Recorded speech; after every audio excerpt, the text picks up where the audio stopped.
প্রচারের প্রথম দিনই বিএনপির মনোনীত ও স্বতন্ত্র প্রার্থীর সমর্থকদের মধ্যে তুমুল সংঘর্ষ। গেল বৃহস্পতিবার বিকেল থেকে সন্ধ্যা পর্যন্ত দফায় দফায় চলে সংঘর্ষ। এতে ভাঙচুর করা হয় গাড়ি, আহত হয়েছেন অন্তত 10 জন। কুমিল্লা 2 হোমনা ও তিতাস আসনে বিএনপি মনোনীত প্রার্থী দলের বিভাগীয় সাংগঠনিক সম্পাদক সেলিম ভূঁইয়া অপরদিকে বিদ্রোহী হিসেবে নির্বাচন করছেন এম এ মতিন। তাকে এরই মধ্যে দল থেকে বহিষ্কার করা হয়েছে। পুলিশ জানায়, বিএনপি মনোনীত প্রার্থী অধ্যক্ষ মোহাম্মদ সেলিম ভূঁইয়ার সমর্থক ও বিএনপি থেকে বহিষ্কৃত স্বতন্ত্র প্রার্থী এম এ মতিন খানের সমর্থকদের মধ্যে বাগবিতণ্ডা হয় এবং এক পর্যায়ে দুপক্ষ সংঘর্ষে জড়িয়ে পড়ে। এ সময় হোমনা উপজেলা বিএনপির সাবেক আহ্বায়ক জহিরুল হক জহরের একটি গাড়ি ভাঙচুরের ঘটনা ঘটে।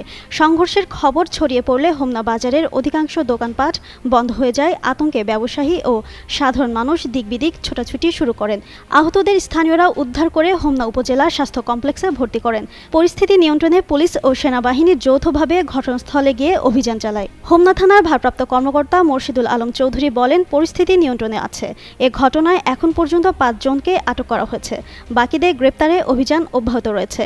যারা দুষ্কৃতকারী তাদের বিরুদ্ধে ব্যবস্থা নেওয়া হবে।